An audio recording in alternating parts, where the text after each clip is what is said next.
For 8 years, I had no contact with my mother.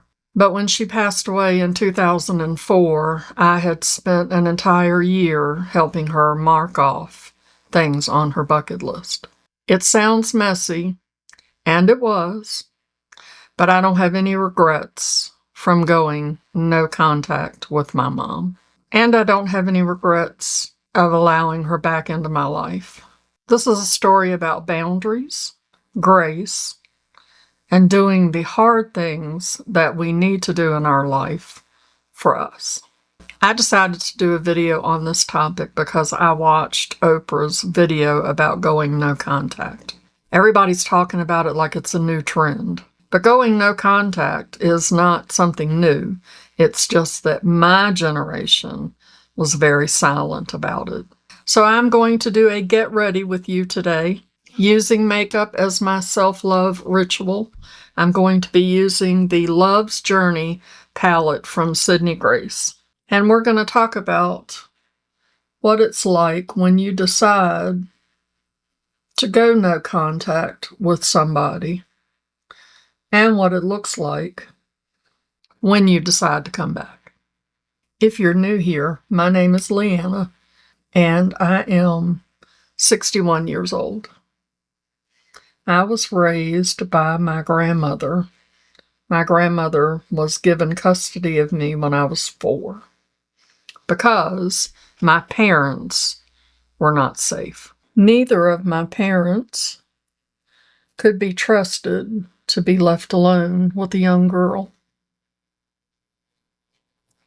My mother abused me in ways that no mother ever should abuse her daughter or any child.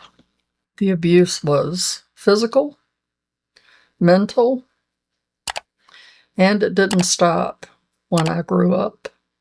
I remember at one point when I was about 16 years old that my mom told me that she wished that I had never been born. So when I decided to go no contact with her, my family told me that I was being unreasonable. They told me that she was my mother, and I was to honor my mother and my father. But they were from a time where you hid bruises and you smiled at the neighbors. Some people asked me how it was possible for me to cut my mom off, and it wasn't just one thing. It was a lifetime of things. But when the physical abuse carried over into adulthood, I realized one day I'm not a child, and I do not have to accept this any longer. So that was when I decided to go no contact. So how did I end up caring for her? She called me one day and told me that she was in the hospital and that she had cancer. And in that moment, I had a choice to make. And I decided to move her in with me and to take care of her. Not because she had changed, because she hadn't, but because I had changed. I knew that I could care for her from a place of strength and not fear. I did it for me, and I knew in my heart that it was the right thing to do. So Mom and I had a full year together after she moved in, and we worked very hard to mark a lot of things off of her bucket list. And it was a good year. It was a good year. We laughed, we cried, we bonded again. And one of the things on her bucket list was she wanted to go to Florida to see my cousin Pam. Pam had ALS, and she was in the end stages of that. So we took a trip to Florida. I think Pam was living in Orlando. And on the way back, there was a little roadside pecan stand. And Mom wanted to get some pecans. So we stopped And we went in the store, and I was looking for her. I couldn't find her, and I looked outside, and she was outside next to the car, and she was coughing up blood. And when I went out there, there was a lot of blood. So we called 911. They took her to the hospital. We were right outside of St. Augustine, Florida. And 8 days later, she passed away in that hospital. Before she passed away, she told me that she had made peace with her God. She never acknowledged the abuse. As a matter of fact, she denied it and said that I was making things up. And when the end came in that hospital room, I did not feel any guilt. I felt peace because I knew that I had shown up with a clean heart. I had done the right thing for me and for both of us. Because, putting your mental health first is not selfish. It's survival. So did I forgive her? Yes. Yes, I did. But more importantly, I forgave myself. Because I had always blamed myself for how she treated me.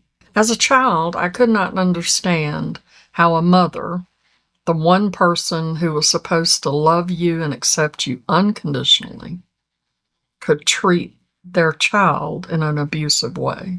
So I thought that it was my fault. I thought that I was a horrible person, a really, really bad child, to cause my mother to do that. It was easier for me to think bad of myself than it was for me to think bad of her. So I forgave myself for all those years of self-abuse, for thinking that I was a bad child. And then I realized when she passed away that as a human, she was flawed and broken because of the experiences that she went through in her childhood. But as a spirit, she could be what I had always needed her to be. So I invited her to be one of my spirit guides. And in death, we have built the beautiful relationship that we could never have in life. I realized that the human version of my mother could not love me the way that I needed, but the spirit of my mother could, that she was finally free. You can rewrite your story at any age. Protect your peace, walk away if you need to, and even find healing after they're gone. Don't let anyone tell you how to grieve or how to survive. I know that this is a very heavy topic, and I hope that my story will help someone who is dealing with this, someone who is considering to go no contact or is no contact and are having feelings of regret, remorse, indecision. Healing is not erasing the past, but it is refusing to let the past write your future. Tell me in the comments, do you believe that we can heal relationships after death? I'd love to hear your stories. Thank you so much for spending this time with me. I appreciate you being here. I will see you in my next video. Okay. Love you. Bye.